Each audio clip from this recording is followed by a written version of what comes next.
Hello.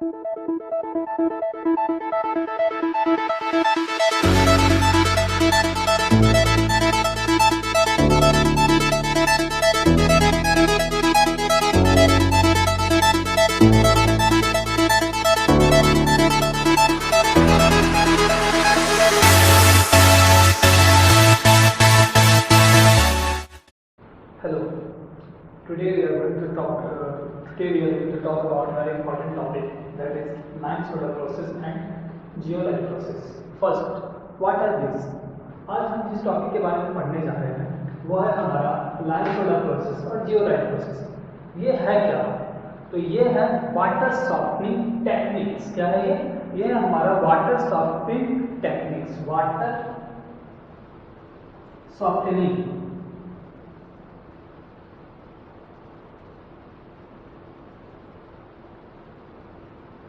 Techniques.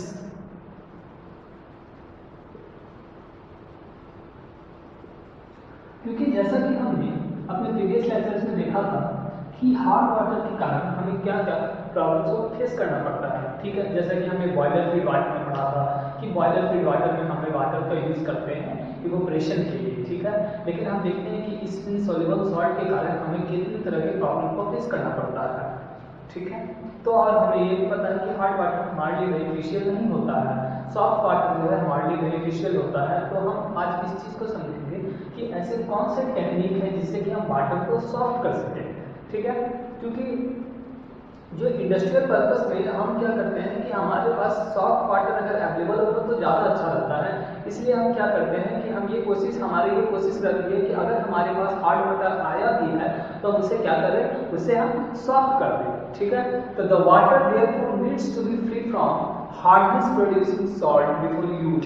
तो इसलिए हमारे सामने ये जरूरी है कि हमारे सामने जो वाटर है वो क्या, उसमें जो भी हार्डनेस प्रोड्यूसिंग सब्सटेंस हो वो क्या हो, रिमूव हो जाए.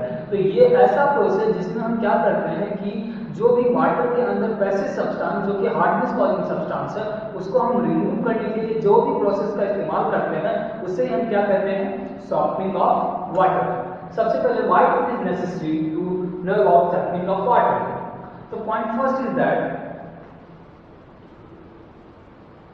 द वाटर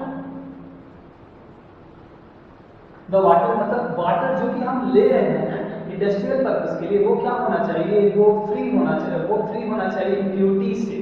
ठीक है, मतलब जो वाटर हमारे पास अवेलेबल होना चाहिए वो सॉफ्ट वाटर होना चाहिए. The water used for industrial purpose, the water used for industrial purpose कैसा होना चाहिए, फ्री होना चाहिए इम्प्योरिटी से. तो शुड बी सफिशिएंटली प्योर. वो कैसा होना चाहिए, वो पूरी तरह से प्योर होना चाहिए. Should be sufficiently pure.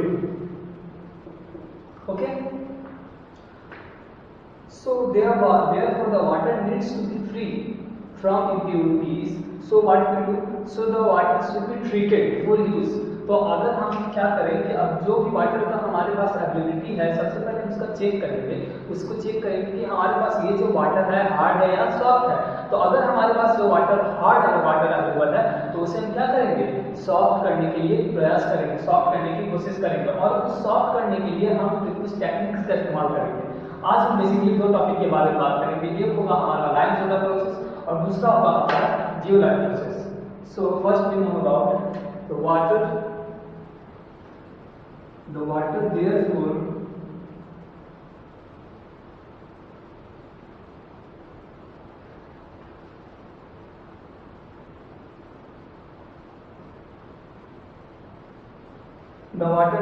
needs to be free from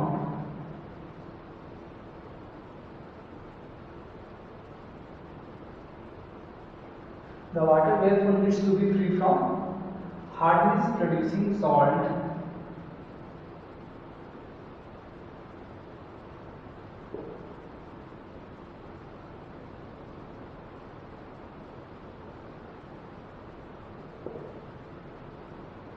hardness producing salt before use.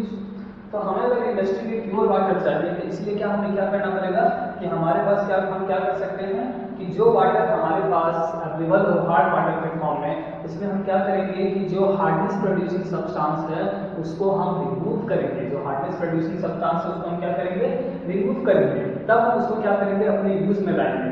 ठीक है, तो ये जो प्रोसेस है, ऐसा प्रोसेस जिसमें हम ऐसा प्रोसेस जिसमें हम ये जान रहे हैं कि हमारे अंदर जो वाटर है, हमारे पास जो वाटर है, और अगर वो हार्ड वाटर की सॉल्ट की वजह से है तो उस सॉल्ट के रिमूवल को ही हम क्या करते हैं, उसी सॉल्ट के रिमूवल को ही हम क्या करते हैं, उसी सॉल्ट के रिमूवल को हम करते हैं वाटर सॉफ्टनिंग टेक्निक और water softening. Okay, so we can say that the process of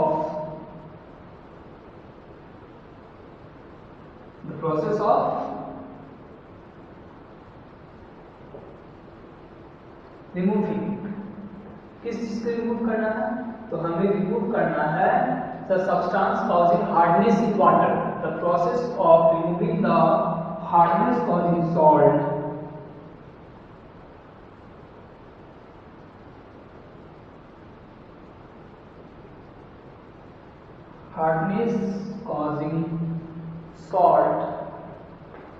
from water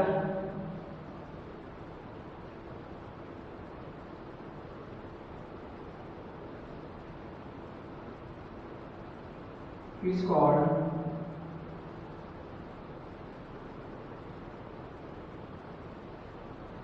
softening of water. ठीक है, मतलब कि एक ऐसा प्रोसेस जिसमें हम क्या करते हैं, हार्डनेस कॉजिंग सॉल्ट को वाटर से रिमूव करते हैं, मतलब जिस सब्सटेंस के कारण वाटर की हार्डनेस है इसको हम रिमूव करते हैं, इसी को हम क्या करते हैं, इसी को हम करते हैं सॉफ्टनिंग ऑफ वाटर। ठीक है, basically there are three techniques. First is lime soda process, second one is zeolite process and third one is ion exchange method. Okay, so first we can talk about briefly about them one by one. Okay, first we are going to talk about lime soda process. अब हम बात करेंगे lime soda process के बारे में। Lime soda ये एक ऐसा मेथड है जिसमें हम क्या करते हैं, जिसमें हम लाइम सोडा को ऐड करके प्रेसिपिटेट बनाते हैं। ठीक है, और उस प्रेसिपिटेट की मदद से क्या होता है, जिस तरह से प्रेसिपिटेट फॉर्मेशन होगा उसी तरह से क्या होता है कि वाटर प्यूरिफाई हो जाता है। क्योंकि वाटर हार्ड कॉजिंग जो जिस सब्सटेंस के कारण क्या होती है, वाटर में हार्डनेस होती है। ठीक है, जिस सब्सटेंस के कारण वाटर क्या होती है, हार्डनेस होती है, वो हमें प्रेसिपिटेट के फॉर्म में मिल जाता है। हम इस चीज को समझेंगे। First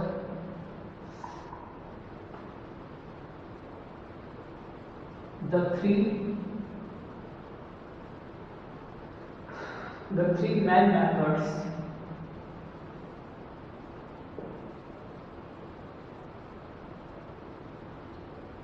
of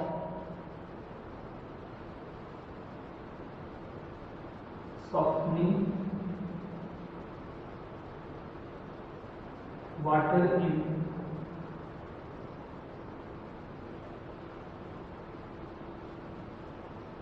industry is that first, तीन मेथड जो कि बहुत कॉमन है और बहुत यूजफुल मेथड है जिसका कि हम लोग इंडस्ट्रियल यूज करते हैं रिमूव करने के लिए। फर्स्ट है हमारा lime soda process.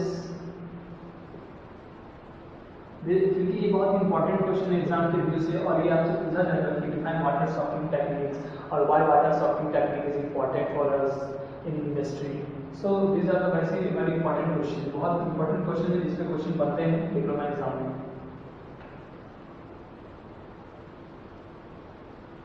Zeolite process,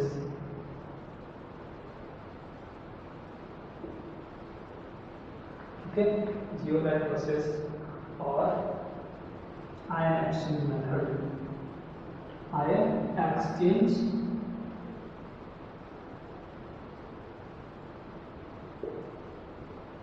method. Okay, these are the three main methods of softening water industry. First one is lime soda process, second one is zeolite process, and third one is ion exchange method. So now we will talk about one by one. First we have to talk about lime soda process. Soda process क्या है? Basically lime soda दोनों को हम क्या करते हैं, water में add करते हैं। लाइम का जो हम बेसिकली ऐड करते हैं वाटर में, जब हमारे पास क्या हो, हमारे पास अगर हमारे पास टेम्पररी हार्डनेस को रिमूव करना हो तो हम लाइम का यूज करेंगे, और जब हम परमानेंट हार्डनेस यूज करना हो तो हम सोडा का यूज करेंगे, लाइम सोडा। ये लाइम क्या है और ये सोडा क्या है, ठीक है। लाइम हम किसको कहते हैं? तो हमारे पास जो लाइम होता है उसको हम कहते हैं CaOH2। ये है हमारा लाइम CaOH2। ये है हमारा क्या?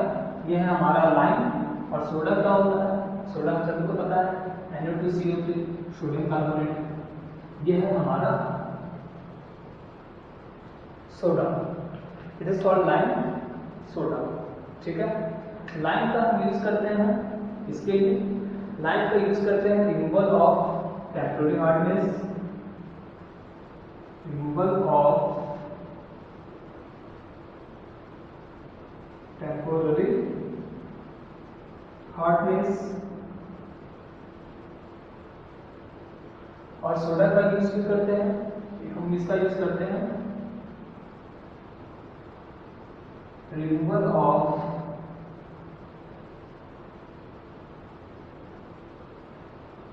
Permanent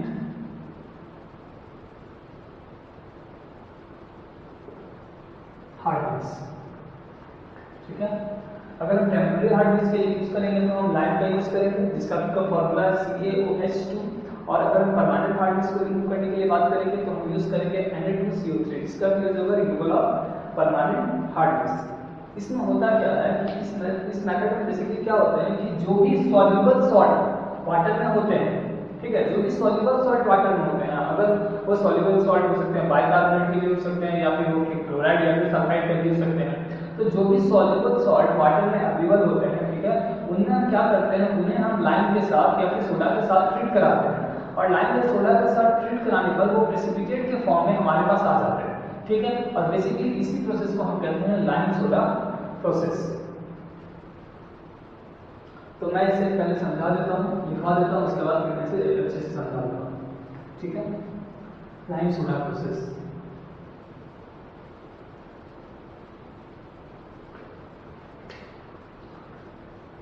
lime soda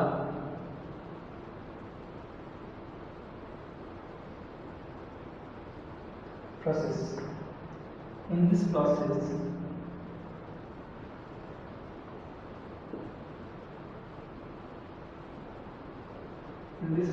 what happened? Soluble salt or soluble substance, hardness substance that is present in water are treated with or are converted into insoluble precipitate when it is treated with lime or treated with soda. So how it is treated? इसे treat कैसे किया जाता है? तो हम क्या करते हैं कि या तो हम उसमें थोड़ा सा स्मॉल अमाउंट ऑफ लाइम का ऐड करते हैं, जैसे हमारे पास कोई वाटर सैंपल है, ठीक है, हमारे पास जो वाटर सैंपल है, अगर हम इसमें देख रहे हैं कि इसमें इम्प्यूरिटी है, हार्ड वाटर, और हमें क्या करना है, रिमूव करना है, तो अगर हमारे पास टेम्परेरी हार्डनेस हो तो हम क्या करते हैं कि इसमें स्मॉल अमाउंट में सुटेबल अमाउंट ऑफ क्या करते हैं, लाइम को भी ऐड करते हैं, और या फिर सुटेबल अमाउंट ऑफ सोडा को ऐड करते हैं। तो इससे क्या होता है कि इससे हमारे पास प्रेसिपिटेट बनता है, ठीक है, इससे हमारे पास क्या बनता है, प्रेसिपिटेट बनता है। तो वो जो प्रेसिपिटेट बनता है उसमें क्या करता है कि जो हार्डनेस प्रोड्यूसिंग सब्सटेंस है वो लाइम के साथ आ जाते हैं, ठीक है, लाइम के साथ आ जाते हैं और वो प्रेसिपिटेट बन के बैठ जाते हैं, ठीक है, और उसे हम फिल्ट्रेट करके फिर क्या करते हैं, हमारे पास वाटर से उसे अलग कर देते हैं और हमारे पास क्या बच जाता है, हमारे पास प्योर वाटर बच जाता है, ठीक है। So in this process soluble hardness causing substance, soluble hardness causing substance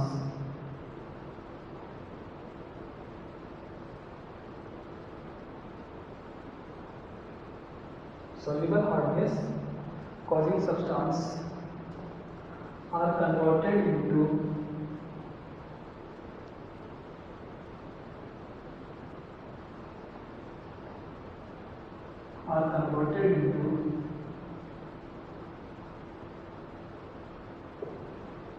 insoluble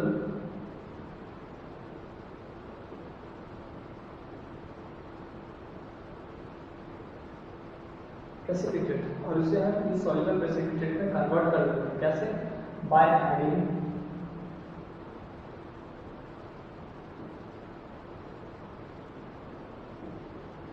suitable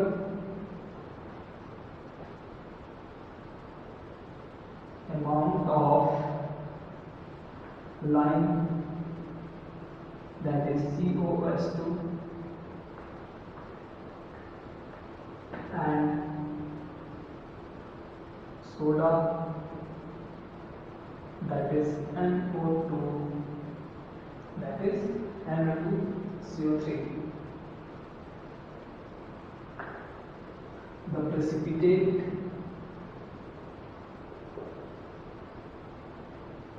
The precipitate does form, तो जब जो प्रेसिपिटेट बनेगा, ठीक है, उससे हम क्या करेंगे? Are remove bye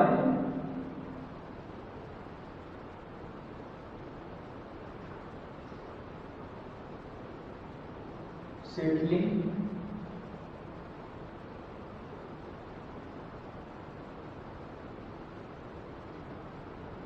and filtration. Okay, are removed by settling and filtration. ठीक है, सबसे पहले आप इसके प्रिंसिपल को जान लीजिए, इसके कॉन्सेप्ट को जान लीजिए। इसके बाद मैं आपको केमिकल रिएक्शंस दिखाऊंगा कि कैसे वो प्रोसेस केमिकल रिएक्शंस में होते हैं, फिर आप इसको पूरे अच्छे से समझ जाएंगे। इस प्रोसेस में होता क्या है कि सॉल्युबल हार्डनेस कॉजिंग सब्सटेंस, अगर आपके पास कोई वाटर सैंपल है और अगर वो हार्ड वाटर है, तो या तो उसमें कैल्शियम या फिर मैग्नीशियम के आयन तो प्रेजेंट होंगे, उसे आप क्या करेंगे? उसे आप सॉल्युबल प्रेसिपिटेट में कन्वर्ट करना चाहेंगे, क्योंकि ये जो वाटर इम्प्योरिटी जो होते हैं हार्डनेस, वो तो सॉल्युबल होते हैं, तो उसे आप इसमें कन्वर्ट कर रहे हैं इनसॉल्युबल प्रेसिपिटेट में। इनसॉल्युबल प्रेसिपिटेट मतलब जो बच जाए उसे हम क्या बोलते हैं? प्रेसिपिटेट। तो इनसॉल्युबल प्रेसिपिटेट मतलब वो अभी अगर वाटर में डिसॉल्व हो तो वाटर में क्या होता है? अनडिसॉल्व होता है। इसके लिए हम क्या करते हैं? इसके लिए हम suitable amount of lime, that is COH2 add करते हैं, या फिर soda, that is NO2CO3 add करते हैं, सुटेबल अमाउंट। इससे क्या होता है कि the precipitate thus form are removed by settling and filtration. तो जो प्रेसिपिटेट फॉर्म होते हैं, जो प्रेसिपिटेट क्या होते हैं? फॉर्म होते हैं, उन्हें हम क्या करते हैं? उन्हें हम फिल्ट्रेशन प्रोसेस से अलग कर लेते हैं। सबसे पहले जो प्रेसिपिटेट फॉर्म होते हैं उसे हम बैठने का इंतजार करते हैं कि वाटर में सेटल हो जाए, और जब वो एक बार वाटर में सेटल हो जाते हैं तो उसे हम फिल्ट्रेशन प्रोसेस से क्या करते हैं? अलग कर लेते हैं। जैसा कि हमने ये देखा कि लाइम सोडा प्रोसेस से हम टेम्पोररी हार्डनेस और परमानेंट हार्डनेस दोनों को रिमूव कर सकते हैं। अब हम देखेंगे कि इस प्रोसेस से आगे हम टेम्पोररी और परमानेंट हार्डनेस को कैसे रिमूव कर सकते हैं। ठीक है, जैसे कि अगर आपके पास कोई वाटर सैंपल है और अगर आपके पास प्रेसिपिटेट के, जैसे आपके पास वाटर सैंपल में अगर CaHCO3, ठीक है, कैल्शियम बाइकार्बोनेट है वाटर सैंपल, और आपको क्या करना है कि वाटर सैंपल से इस इम्प्योरिटी को रिमूव करना है, तो हम क्या करेंगे? हम इसे ट्रीट करेंगे इसके साथ, लाइम के साथ। ठीक है, एक्चुअली में जब लाइम किसी हार्डनेस को रिमूव नहीं कर पाता है तब हम सोडा का यूज करते हैं। तो यहाँ पर हमारे पास है कैल्शियम बाइकार्बोनेट, इसे हम ट्रीट कर देंगे CaOH2 के साथ। ठीक है, तो जब हम इसे ट्रीट करेंगे CaOH2 के साथ तो हमें क्या मिलेगा? हमें मिलेगा CaCO3 प्रेसिपिटेट के फॉर्म में, ठीक है, प्लस H2, ठीक है। और अगर हम रिएक्शन को बैलेंस करें तो हम यहाँ देख रहे हैं कि अगर हम दोनों तरफ लगा दें तो हमारा रिएक्शन बैलेंस हो जाएगा। ठीक है, तो जैसा कि हमने देखा कि हमारे पास जो रिएक्टेंट उसके पास क्या है? CaHCO3 और इससे हमने ट्रीट किया CaOH2 के साथ। तो ये जो CaCO3 है ये हमारा क्या बना? ये प्रेसिपिटेट बना। तो ये प्रेसिपिटेट बन करके हमने क्या देखा कि यहाँ पर CaCO3 प्रेसिपिटेट बन गया, और CaCO3 जब प्रेसिपिटेट बन गया तो हमारे पास क्या बच गया? हमारे पास पूरा प्योर वाटर बच गया। ठीक है, इस तरह से हमने ये देखा कि लाइम वाटर ने कैसे इस टेम्परेरी हार्डनेस को रिमूव किया। अगर हमारे पास कैल्शियम की जगह मैग्नीशियम की बाइकार्बोनेट हो तो MgHCO3, ठीक है, इसे भी हम किसके साथ ट्रीट करेंगे, इसे भी हम ट्रीट करेंगे CaOH2 के साथ, CaOH2 के साथ। लेकिन यहाँ पर एक ध्यान देने वाली बात होगी, वो ये कि ये जो हमारा प्रोसेस है वो एक बार में कंप्लीट हो गया, क्योंकि हमारे पास एक ही बार में CaCO3 प्रेसिपिटेट मिला और हमें वाटर सैंपल प्योर मिल गया। लेकिन यहाँ पर क्या होता है कि जब हम MgCH3HCO3 को मतलब मैग्नीशियम बाइकार्बोनेट को कैल्शियम हाइड्रोक्साइड के साथ ट्रीट कराते हैं तो हमें क्या मिलता है, हमें मिलता है प्रोडक्ट के रूप में MgCO3 प्लस CaCO3। ठीक है, क्या मिलता है, MgCO3 plus CaCO3 plus water molecule 2H2O। ठीक है, और रिएक्शन को जब हम देख रहे हैं तो हमने ये देखा कि ये तो हमने ये देखा कि ये तो हमारा जो वाटर से हार्डनेस खत्म हो गया। क्यों? क्योंकि हमारे पास जिसके कारण जो हार्डनेस था उसे तो किसने रिमूव कर दिया, कैल्शियम ने रिमूव कर दिया। क्योंकि वाटर की हार्डनेस किसकी वजह से थी, इस मैग्नीशियम की वजह से, और इस मैग्नीशियम को हटा करके यहाँ क्या आ गया, Ca आ गया, CaCO3 प्रेसिपिटेट बन गया। ठीक है, CaCO3 क्या बन गया, प्रेसिपिटेट बन गया। तो ये जो CaCO3 प्रेसिपिटेट बन गया तो इसके अलावा भी हमारे पास क्या बच गया, MgCO3 बच गया। तो हमारे लिए ये भी जरूरी है कि ये जो MgCO3 बना इसे हम क्या करें, रिमूव करें। इसे हम क्या करें, रिमूव करें। तो हम इसे रिमूव करने के लिए क्या करते हैं, इसे रिएक्ट कराते हैं। फिर से हम इसे फिर से रिएक्ट करेंगे किसके साथ, हम इसे फिर से रिएक्ट करेंगे COH2 के साथ, CaOH2 के साथ, लाइन के साथ ट्रीट करेंगे ताकि जो भी हार्डनेस बचा हो वो भी क्या हो जाए, वो भी पूरी तरह से रिमूव हो जाए। MgOH2 plus CaCO3। ठीक है, इस तरह से हम क्या कर सकते हैं, इस तरह से हम टेम्परेरी हार्डनेस को रिमूव कर सकते हैं with the help of line. ठीक है, तो जैसा कि हमने कहा कि हम अगर टेम्परेरी हार्डनेस के लिए लाइन का यूज कर रहे हैं, और अगर हमारे पास परमानेंट हार्डनेस हो तो हम किसका यूज करते हैं, सोडा का यूज करते हैं। सोडा मतलब Na2CO3 का। ठीक है, वैसे लाइन जो है वो Mg के परमानेंट हार्डनेस को रिमूव कर सकता है। ठीक है, लेकिन ये जो लाइन जो है वो Mg के परमानेंट को रिमूव कर सकता है। अगर हमारे पास कोई हार्डनेस अगर मैग्नीशियम आयन की वजह से है तो वो तो रिमूव कर सकता है। ठीक है, लेकिन फिर भी ये परमानेंट हार्डनेस के लिए हम Na2CO3 का यूज करते हैं। ठीक है,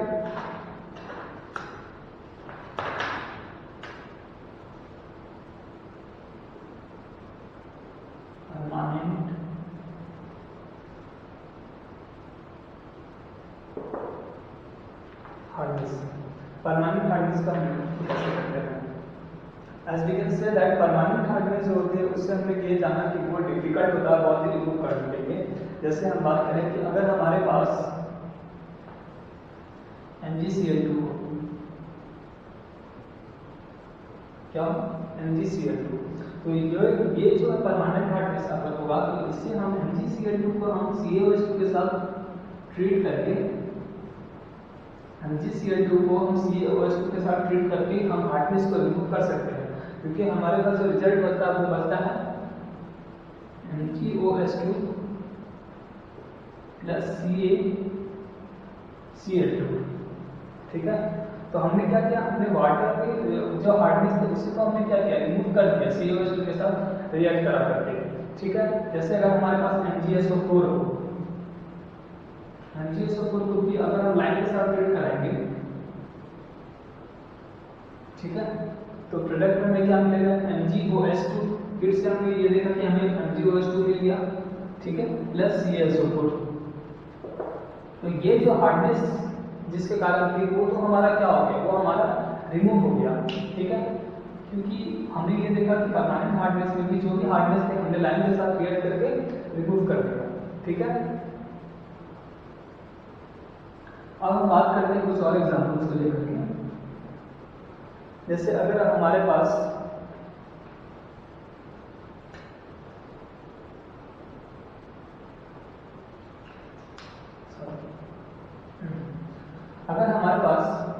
जैसे कुछ सैंपल जिसमें डिजॉल्व CO2 डिजॉल्व, जैसे हमारे पास कोई वाटर सैंपल हो उसमें अगर हमारे पास डिजॉल्व CO2 हो, ठीक है, वाटर सैंपल में डिजॉल्व CO2 तो उसे भी हम क्या कर सकते हैं, उसे भी अगर हम ट्रीट कराते हैं NO2CO3 के साथ तो हम ये देखते हैं कि वो जो हार्डनेस जो है वो रिमूव हो जाती है, या फिर हम उसे ट्रीट कराते हैं CaO2 के साथ, लाइम वाटर लाइम के साथ, वो भी हम देखते हैं कि हार्डनेस जो है वो क्या होती है, वो रिमूव हो जाती है। जैसे अगर हम बात करें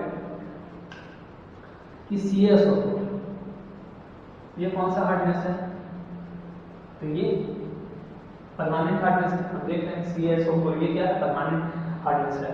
तो इस परमानेंट हार्डनेस को रिमूव करने के लिए हम NO2CO3 के साथ रिएक्ट कराते हैं। किसके साथ, NO2CO3 के साथ रिएक्ट कराते हैं। ये है हमारा क्या, ये है हमारा सोडा। जब हम CaSO4 को NO2CO3 के साथ रिएक्ट कराते हैं तो हमें मिलता है Na2SO4 प्लस CaCO3, ठीक है। मतलब कि ये जो कैल्शियम आयन था इसे रिमूव किसने कर दिया, सोडियम ने रिमूव कर दिया। और ये जो सोडियम अगर सल्फेट के साथ आता है तो अब ये परमानेंट था, अब जो है ये वाटर हमारा क्या हो गया, हार्ड नहीं रहा, अब ये हमारा जो वाटर है वो क्या हो गया, सॉफ्ट हो गया, ठीक है। जैसे मैं बात करूं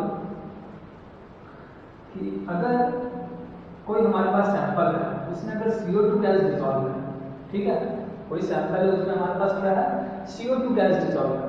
अगर हमें उस हार्डनेस को रिमूव करना है तो हम इस CO2 के साथ क्या कर लेंगे, रिएक्ट करवा लेंगे। तो इसमें प्रोडक्ट में मिलेगा तो क्या मिलेगा, CaCO3 प्लस H2O। तो CaCO3 आपने देखा कि यहाँ भी हमें क्या मिल गया, प्रेसिपिटेट मिल गया। तो जब CaCO3 प्रेसिपिटेट के रूप में मिल गया तो हमारे पास सिर्फ और सिर्फ क्या बच गया, वाटर मॉलिक्यूल का प्योर सैंपल बच गया, ठीक है। जैसे मैं बात करूँ कि अगर हमारे पास एसिड हो CaOH2, ठीक है, एसिड में बात करो कि अगर हमारे पास H2SO4, ठीक है, तो अगर हम H2SO4 को भी अगर रिएक्ट करा दें लाइन के साथ तो हमें प्रोडक्ट के रूप में क्या मिलता है, हमें प्रोडक्ट के रूप में मिलता है CaSO4 plus CaSO4 plus H2O। तो हमारे पास लाइन सोडा प्रोसेस एक ऐसा मेथड है जिससे हम क्या कर सकते हैं, जिससे हम एक तो टेम्परेरी हार्डनेस को निकाल सकते हैं, दूसरे परमानेंट हार्डनेस को निकाल सकते हैं, तीसरा कि अगर हमारे पास वाटर सैंपल में कोई गैस डिसॉल्व हो, CO2 गैस डिसॉल्व हो तो उसको भी हम रिमूव कर सकते हैं, अगर एसिड हो तो उसको भी हम रिमूव कर सकते हैं। तो ये एक ऐसा प्रोसेस है जिसका कि इंडस्ट्रियल प्रोसेस में बहुत बड़ा एप्लीकेशन है और बहुत अच्छे लेवल पे इसका यूज किया जाता है, ठीक है। और वाटर सॉफ्टनिंग जो है बहुत इकोनॉमिकल होता है, ठीक है, इसे हम आसानी से यूज कर सकते हैं और इसके लिए हमें बहुत ज़्यादा परेशानी नहीं फेस करना पड़ता है, ठीक है। लेकिन फिर भी ये क्या करते हैं, ये प्रेसिपिटेट फॉर्म करते हैं। तो अगर इंडस्ट्रियल प्रोसेस में हम देखें कि इतना ज़्यादा प्रेसिपिटेट हो जाता है, इसे भी क्या करना पड़ता है, इसे हम स्लज के फॉर्म के रूप में हमें इंडस्ट्रियल प्रोसेस में इसका प्रॉब्लम होता है, ठीक है। अब हम बात करेंगे एक और मेथड के बारे में जिसका कि नाम है जियोलाइट प्रोसेस। ये एक बहुत इंपॉर्टेंट मेथड है, जियोलाइट मेथड।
अब हम बात करते हैं जियोलाइट के बारे में।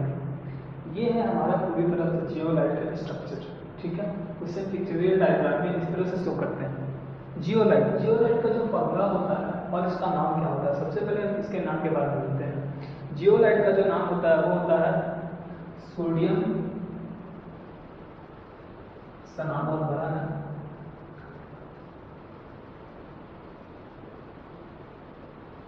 Sodium hydroxy alumino silicate, sodium hydroxy alumino silicate,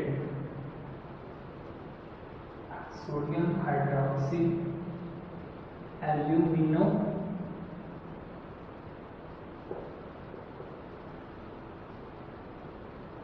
sodium hydroxy alumino silicate. और अगर इसके फॉर्मूला के बारे में बात करें तो इसका फॉर्मूला होता है Na2O, ठीक है, Na2O alumino, Al2O3 XSiO2 dot Y H2O, ठीक है। ये होता है जियोलाइट का पूरा फॉर्मूला, पूरा नाम, ठीक है।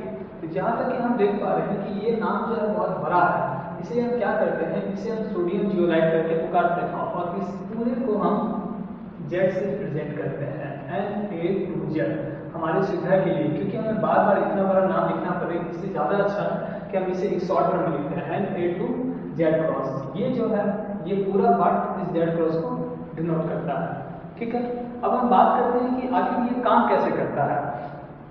जैसे हम बात करें कि अगर हमने क्या किया, किसी हार्ड वाटर को इस सैंपल में डाला, तो जब हम हार्ड वाटर को यहाँ डालते हैं तो क्या होता है, ठीक है। तो हार्ड वाटर को जब हम डालते हैं तो जब हम हार्ड वाटर को यहाँ इनपुट करते हैं तो हम ये देखते हैं कि ये जो है जियोलाइट की तरफ आता है। और इस जगह पे जियोलाइट क्या करता है कि जियोलाइट का जो सोडियम आयन है, जियोलाइट का जो सोडियम आयन है वो क्या करता है, वो रिप्लेस करता है। किसको रिप्लेस करता है, तो हार्ड वाटर में जो कैटायन है, हार्ड वाटर की जो कैटायन है उसको रिप्लेस करने का काम करता है सोडियम आयन, जो कि जियोलाइट बेड के पास है। जियोलाइट बेड में जो सोडियम आयन है उस हार्ड वाटर में जो कैल्शियम या फिर मैग्नीशियम आयन है उसको वो रिप्लेस करता है। तो अगर कैल्शियम या मैग्नीशियम आयन की जगह अगर सोडियम आयन आ जाए तो वाटर की हार्डनेस जो है वो रिमूव हो जाती है, वाटर का हार्डनेस क्या हो जाता है, समाप्त हो जाता है, और उसे हम सॉफ्ट वाटर कहते हैं, ठीक है। और इस तरह से हमारे जियोलाइट का प्रोसेस काम करता है, ठीक है। अब एक बात समझिए कि अगर यहाँ पर हम वाटर सैंपल आ रहा है तो यहाँ पर जितने भी Na+ आयन है वो क्या कर रहे हैं, वो उसके साथ रिएक्ट करते जा रहे हैं। जितने भी वाटर सैंपल आते जा रहे हैं उतने ही Na+ आयन क्या करते हैं, रिएक्ट करते जा रहे हैं। तो एक समय ऐसा आता है कि इसके अंदर जो भी Na+ आयन रहते हैं वो क्या होते हैं, एग्जॉस्ट हो जाते हैं, तो सभी Na+ आयन जो है वो खत्म हो जाते हैं। तो उस केस में हम क्या करते हैं कि उस केस में जो Na+ आयन, जितने भी Na+ आयन है वो जब रिमूव हो जाते हैं तो उस केस में हम NaCl के द्वारा इसको क्या करते हैं, इसे रीजनरेट करते हैं। NaCl क्या करता है, रीजनरेट करने का काम करता है। और इस तरह से क्या होता है कि ये पूरा प्रोसेस हमेशा चलते रहता है। जियोलाइट के दो टाइप्स होते हैं, एक नेचुरल जियोलाइट और एक सिंथेटिक जियोलाइट। नेचुरल जियोलाइट क्या होते हैं, तो नेचुरल जियोलाइट्स वो होते हैं जिनमें क्या होता है, पोर्स बहुत कम होते हैं, एक्चुअली हम उसे नॉन पोरस भी कहते हैं, और वो लेस एफिशिएंट होते हैं। और सिंथेटिक जियोलाइट क्या होते हैं, तो सिंथेटिक जियोलाइट वो होते हैं जिसमें कि क्या होते हैं, फोर्स बहुत ज्यादा होते हैं और वर्क एफिशिएंसी जो होती है वो क्या होती है, बहुत ही अच्छी होती है, बहुत ही अच्छे से काम वो करते हैं, ठीक है। तो हम इसके प्रोसेस के बारे में समझते हैं, प्रोसेस को लिखते हैं, जियोलाइट प्रोसेस। जियोलाइट काम कैसे करता है, ठीक है।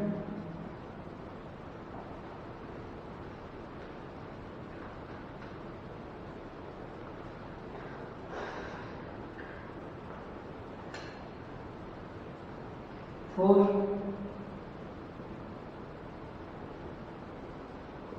softening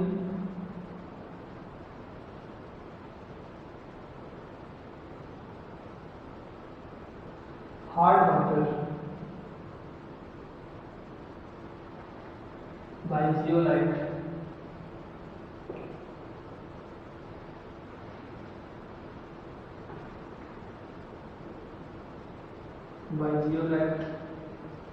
process,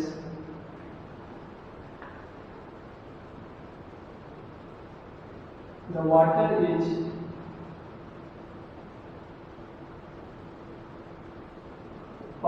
to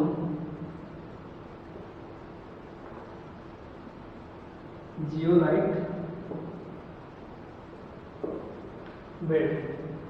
Okay, you can represent it as Na2Zl. Okay, now the calcium and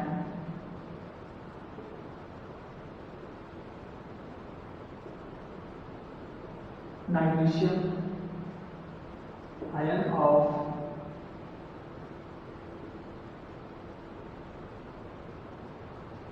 calcium and magnesium ion of hard water are replaced by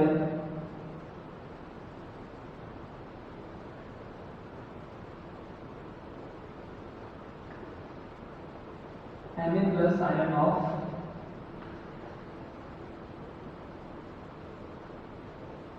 zeolite. ठीक है, इसमें क्या करते हैं कि वाटर को सबसे पहले हम पास कराते हैं जियोलाइट से। ठीक है, तो वाटर को जब हम जियोलाइट बेड से पास कराते हैं तो उस जगह पे क्या करता है कि जो Na प्लस आयन जो कि जियोलाइट बेड में रहता है वो क्या करता है कैल्शियम या फिर मैग्नीशियम आयन को रिप्लेस कर देता है। ठीक है, जैसे मैं बात करूं कि अगर मेरे पास कोई हार्ड वाटर सैंपल है CaHCO32, ठीक है, और इसे मैं पास करा रहा हूं इससे Na2Z से। ठीक है, तो हमें क्या मिला, हमें मिला CaZ प्लस NaHCO3। ठीक है, जैसे मैं बात करूं MgSCO32, इसे मैं पास करा रहा हूं Na2Z से, हमें क्या मिलेगा, हमें मिलेगा MgZ प्लस NaHCO3। इस रिएक्शन में देखिए हमारे पास ये क्या था, हार्ड वाटर का सैंपल था, ये वाटर हार्ड में था कैल्शियम आयन की प्रेजेंस के कारण। तो जब हमने जियोलाइट से पास कराया तो इसने क्या किया, जियोलाइट ने इस कैल्शियम आयन को रिप्लेस कर दिया, किससे, सोडियम आयन से। ठीक है, क्या सोडियम आयन से रिप्लेस कर दिया तो हमारे पास क्या बच गया, CaZ बचा, जियोलाइट का बाकी पार्ट इसके साथ अटैच हो गया और सोडियम आयन इसके साथ अटैच हो गया। और ये जो एक्सचेंज ऑफ आयन हुआ, यहाँ पर हम देख रहे हैं कि Na ने किसको रिप्लेस कर दिया, Ca प्लस आयन को रिप्लेस कर दिया। तो यहाँ केटायन का जो एक्सचेंज हो रहा है, आयन का जो एक्सचेंज हो रहा है, यही पूरा प्रोसेस जियोलाइट प्रोसेस में होता है। ठीक है, तो हम ये देखते जा रहे हैं कि अगर हमारे पास कोई भी, अगर मैं कोई बात करूं परमानेंट हार्ड डिस्क के बारे में, जैसे अगर मेरे पास CaSO4 है, ठीक है, और इसे मैं पास करता हूं जियोलाइट से Na2Z, तो यहाँ भी क्या होगा, यहाँ पे यही होने वाला है कि अगर हमारे पास CaSO4 है और इसे हमने जियोलाइट से पास कर दिया तो हम ये देखेंगे कि हमें क्या मिलेगा, हमें मिलेगा CaZ प्लस Na2SO4। ठीक है, तो ये पूरा साइकिल है जियोलाइट का। ठीक है, हर जगह पर क्या हो रहा है, हर जगह पर बस एक ही काम हो रहा है कि जो भी वाटर की हार्डनेस जिस आयन की वजह से है उसे किसने रिप्लेस कर दिया, उसे सोडियम आयन ने रिप्लेस कर दिया। ठीक है, हम डायग्राम के तौर पे भी इसे समझ चुके हैं कि हम किस तरह से काम करता है ये। ठीक है, अब हम बात करते हैं रीजनरेशन। रीजनरेशन की जरूरत भी पड़ती है। ठीक है, regeneration,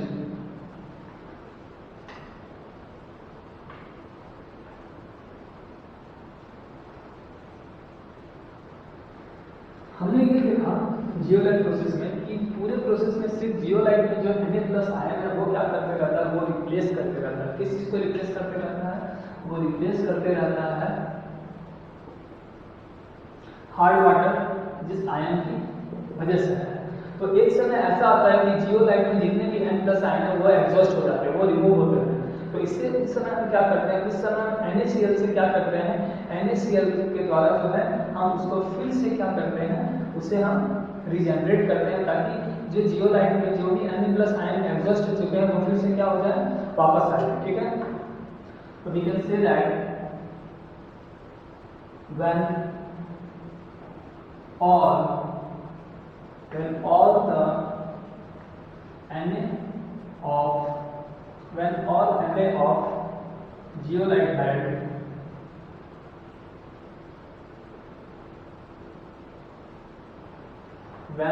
all the Na of zeolite bed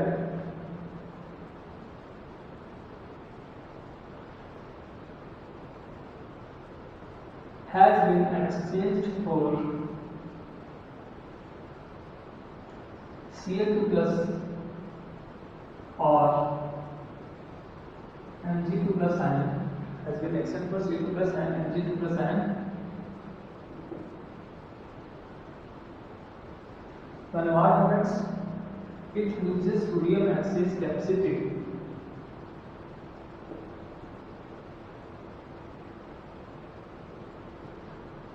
It loses sodium exchange capacity.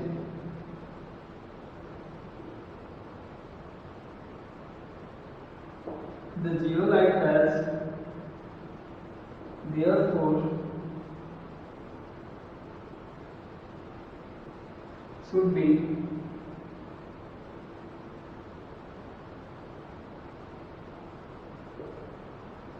Regenerated.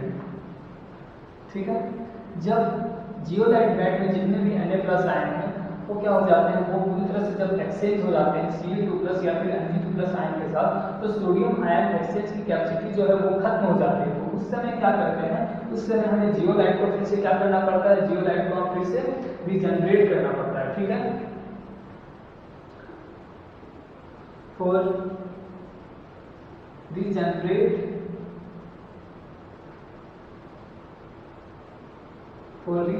Zeolite bed, zeolite bed को रीजनरेट करने के लिए हमें क्या करना पड़ता है, इसे हमें वॉश करना पड़ता है क्लीन वाटर के साथ।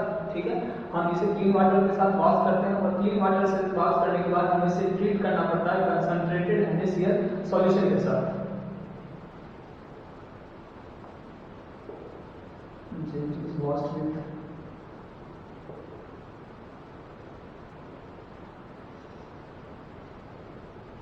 washed with your water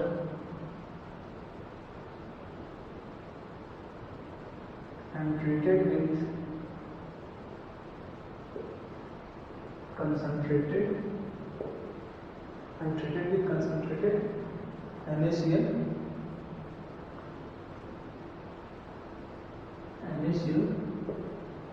solution. Further, now what happened in zeolite, what Na+ exchange, all Na+ exchange. So what we have, we have CaZ, okay, and now it is treated with NaCl, and what we get, we will get Na2Z plus CaCl2। Okay, so हम देख रहे हैं कि हम क्या कर रहे हैं, फिर से Na2+ आयन को क्या कर रहे हैं, फिर से Na2+ आयन को रीजनरेट करते जा रहे हैं। ठीक है, तो इस तरह से जियोलाइट का पूरा प्रोसेस क्या होता है, काम करते रहता है। ठीक है,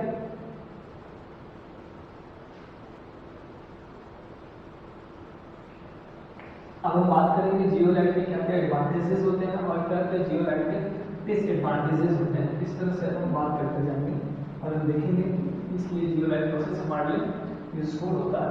ठीक है, अब हम बात करेंगे कि जियोलाइट प्रोसेस के क्या क्या एडवांटेजेस होते हैं। तो पहला जो एडवांटेज है जियोलाइट प्रोसेस का वो ये कि ये जो प्रोसेस है इसमें किसी प्रकार का प्रेसिपिटेट का फॉर्मेशन नहीं होता। तो हम ये बोलते हैं कि the process is very clean. ये जो प्रोसेस होता है वो बहुत क्या होता है, क्लीन होता है। ठीक है, and require less time for water softening. ये प्रोसेस बहुत क्लीन होता है। ठीक है, और इसे बहुत ही कम टाइम चाहिए वाटर को सॉफ्ट करने के लिए, वाटर क्लीनिंग का वाटर सॉफ्टनिंग के लिए इससे बहुत ही कम टाइम चाहिए। ठीक है, दूसरा ये कि इक्विपमेंट जो होते हैं इसके वो बहुत ही कॉम्पैक्ट होते हैं। ठीक है, बहुत ही कॉम्पैक्ट होते हैं, बहुत अगर कॉम्पैक्ट होते हैं मतलब कि इन्हें बहुत कम स्पेस चाहिए। So we can say that the equipment is very compact, okay, The equipment is very compact, and so it occupies less space. So it occupies less space, इसलिए इसे बहुत ही कम जगह चाहिए, बहुत ही कम जगह में रख के ये अपने काम कर सकता है। ठीक है। तीसरा ये कि ये जो हार्डनेस को रिमूव करता है अप टू 10 ppm तक। अगर पार्टनर की हार्डनेस 10 ppm तक हो तो ये इसे रिमूव कर सकता है। तो removal of hardness up to 10 ppm। ठीक है। चौथा हमने ये बात कहा था कि ये जो है किसी भी पॉल्यूट्स को क्रिएट नहीं करता है। ठीक है। इसमें सिर्फ और सिर्फ वाटर, इसमें किसी तरह की प्रेसिपिटेशन को भी फॉर्मेशन नहीं करता है। So we can say that the process is free from the process is free from what? It is free from sludge formation, as we see in line soda process that there is a sludge formation, but in geolite process there is no sludge formation takes place. The process is free from sludge formation. The process is free from sludge formation due to formation of precipitate.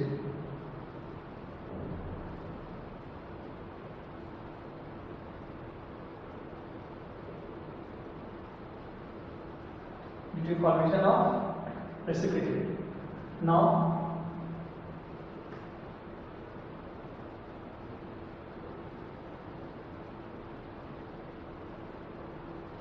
it does not create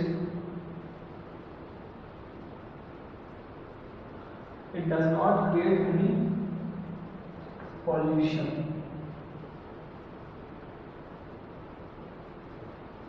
Okay, so these are the mainly advantages of this process.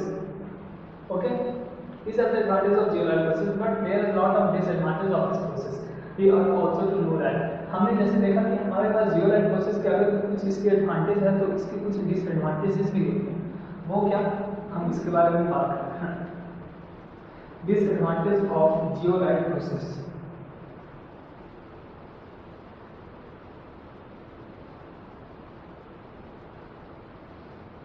Disadvantage of zeolite process.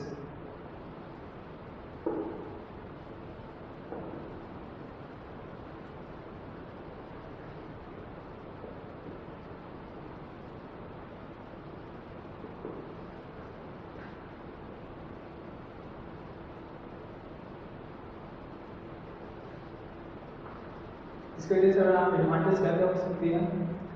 सबसे पहले जो इसके advantage है कि ये उसके लिए suitable नहीं है। अगर हमारे पास वाटर में क्या होता है टी हो, मतलब अगर हमारे पास जो वाटर सैंपल में उसके पास अगर सस्पेंडेड इम्प्योरिटी हो, गंदगी हो, तो इसके लिए वो सुटेबल नहीं होगा। ठीक है।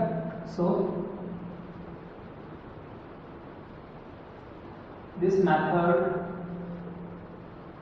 Is not suitable for water containing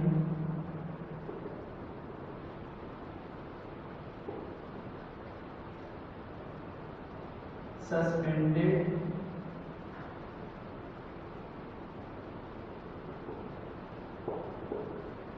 impurity। ये मेथड सुटेबल नहीं है इसके लिए अगर हमारे पास वाटर सस्पेंडेड इम्प्योरिटी हो। ठीक है। उसके बाद फिर ये जो है, जैसा कि हमने देखा कि हमने लाइम वाटर सोडा में हमने ये देखा था कि लाइम सोडा वाला में हमने प्रोसेस में ये देखा कि अगर हमारे पास वाटर सैंपल में अगर एसिडिक हो, अगर हमारे पास वाटर सैंपल में एसिडिक हो या कुछ गैसेस डिसॉल्व हो तो वो उसको रिमूव कर सकता था। लेकिन आयन इस मेथड में हम जियोलाइट प्रोसेस में हम इस तरह की चीज़ों का एक्सपेक्ट नहीं कर सकते, क्योंकि Na+ क्या करता है, Na+ सिर्फ कैल्शियम या फिर मैग्नीशियम का आयन को क्या करता है, रिप्लेस कर पाता है। So we can say that it does not remove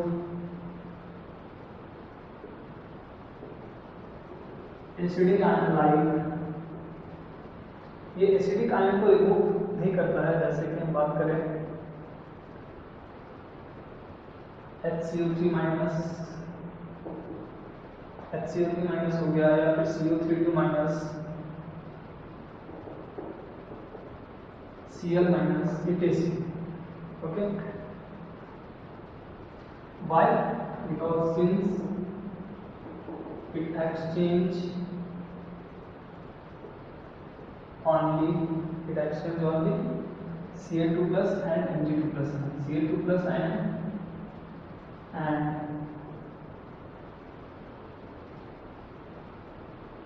Mg plus 2 ion. Third one,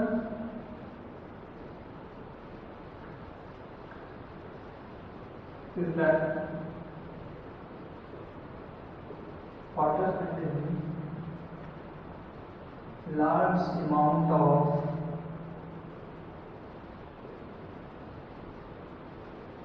Fe2 plus ion. Water containing large amount of Fe2 plus ion and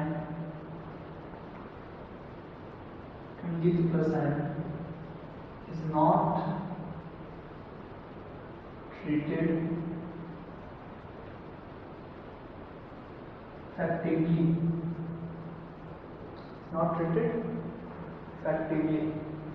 by this process.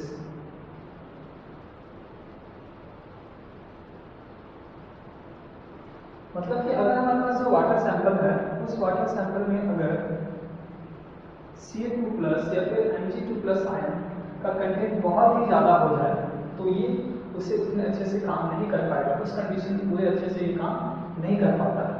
ठीक है,